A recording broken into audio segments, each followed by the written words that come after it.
Good morning, gang. Happy Tuesday morning as we sit here and wait for the sun to come up to get back to work, just like the rest of you guys. It's one thing that most of us have never been afraid of is hard work. So, why do we work hard? Well, it's because it's how we provide for our family, whether it's food, shelter, new iPhone, whatever you want to provide for the family. I want you to imagine something. Imagine that you couldn't provide food for your family, okay? And the government came up and said, we'll give you food. In exchange, we want your son to join the military, go into combat. What would you say? You'd be like, okay, I'm going to do whatever I can to. Most people would say, I'm going to do whatever I can to keep my kid out of getting shot at. Not so much in North Korea. Okay, this recently came out, and North Korea is trading 50,000 troops and ammunition and other weaponry to Russia to go fight in Ukraine in exchange for food. Now, it's no big surprise that North Korea is a starving nation. They have been basically forever, okay? But it has now come to the point where they have offered troops to go fight in Ukraine in exchange for Russia providing them food. They can't pay for it. I mean, North Korean money is worthless. But you say, all right, well, North Korea is China's little brother. What does China say about this? Well, China has endorsed this and said this is fine. China has also said that they are going to allow 500,000 North Korean troops to train with the Chinese. Gee, I wonder what that could possibly be. Okay. We have some major issues with what's coming out of Asia right now. China obviously is hell-bent on taking Taiwan back, okay, violating every treaty they've had to let it be an independent nation, just like they did with Hong Kong, okay? China doesn't want to be directly involved in anything, so they will be indirectly involved. Let's just let North Korea do our dirty work because we have them by the gonads and they'll do whatever we say because if it isn't for China, North Korea ceases to exist. Right? Pretty much. I mean, think about it. North Korea is pretty much their only trade partner is China because nobody else in the rest of the world will do anything with them. Now, of course, China influences Russia. Russia goes, okay, we need more bodies, and they make a trade of human life for food because, the lifespan of a whole lot of soldiers in the Ukraine war has not exactly been long. So then you get to make it even a little bit more interesting. And you're starting to hear comments come out of Washington that if China does something in Taiwan, I don't know, with those 500,000 troops from North Korea that are being trained, just saying, okay, that the U.S. is obligated to help Taiwan defend themselves, including sending troops. Mike Pompeo came out yesterday. Okay. Mind you, he's going to try to run for president, I guess, as a Republican. Yeah, let's think about this for a second. That we need to send troops to Taiwan to help defend the island. Again, do you have an issue with this? Why, again, Are we fighting foreign wars, our money, our people, our equipment, our taxes, our resources, whatever it would be? Why are we fighting all these foreign wars, sending our troops, sending our equipment, sending our ammunition everywhere, when we've got a freaking invasion happening at the southern border, and we're not funding that? But it's perfectly okay to defend the borders of Ukraine. It's perfectly okay to defend the borders of Taiwan, but it's not okay to defend the borders of the United States.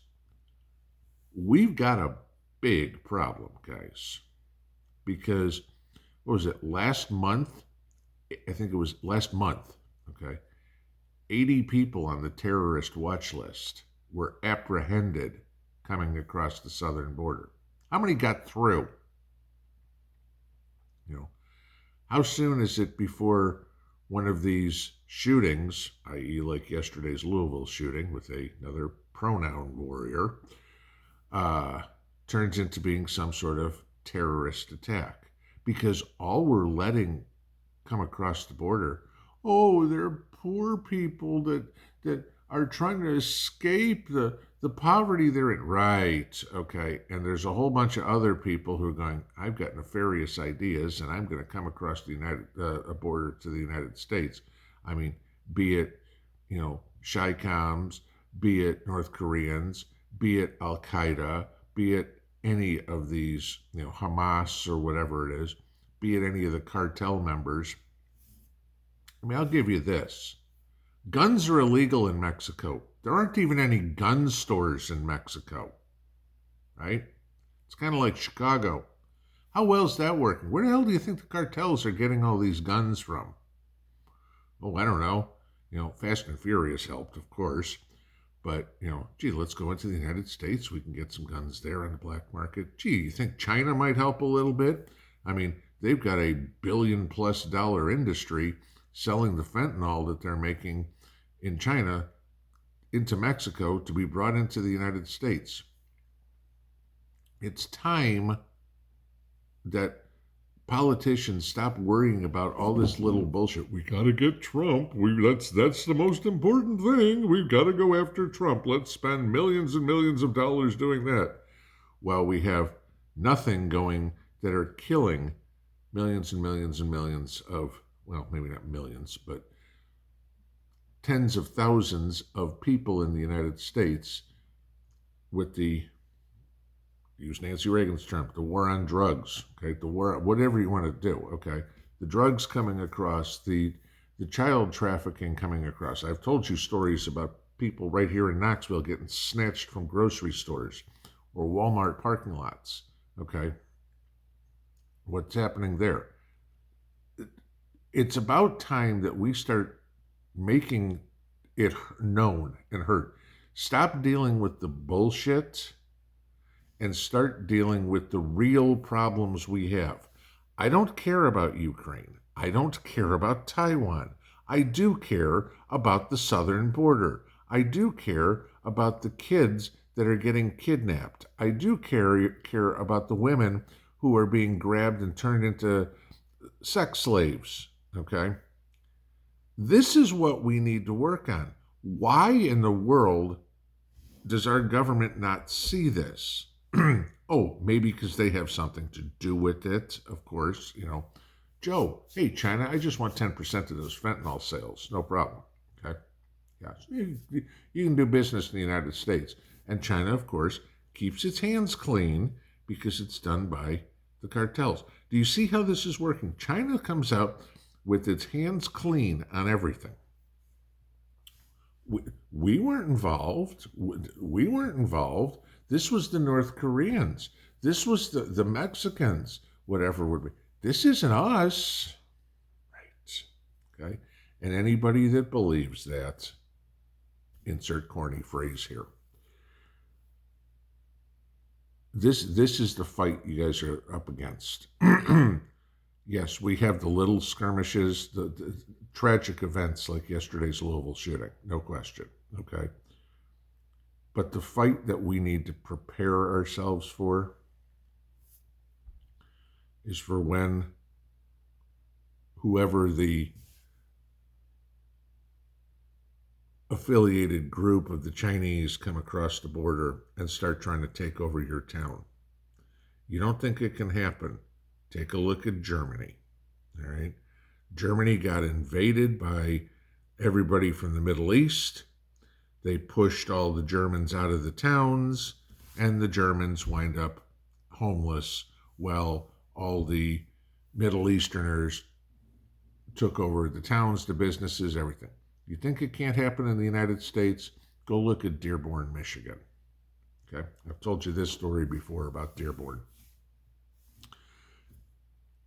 You're somebody that looks like me and you have a storefront somewhere, you're selling waffle cones, whatever it would be. Well, we're going to make your taxes $100,000 a year. I can't afford that. Okay, well, so you close the business. Somebody comes in, wants to put in a falafel shop. Now your taxes are $1,000 a year. That's what happened in Dearborn. Okay, that's what's going to start happening in many other places. You know, notice we have, areas in this country that are Chinatowns or Koreatowns or whatever it is. Do you see any Irish towns or any German towns? No, because those people let everybody else assimilate into the town. Okay, and it's a melting pot like the rest of the country. But when you start getting some of these ethnically concentrated areas, look like me and walk into a Chinatown. You aren't going to be welcomed. Maybe your money is, but they want you out as fast as possible. You don't belong here. It's pretty sad when we're not allowed in our own country and we're just importing more and more people who are going to make little areas where you don't want to go into. We're spending all our money defending people who, when they come over here, hate us. Somebody please explain the logic of that to me. Pinball out.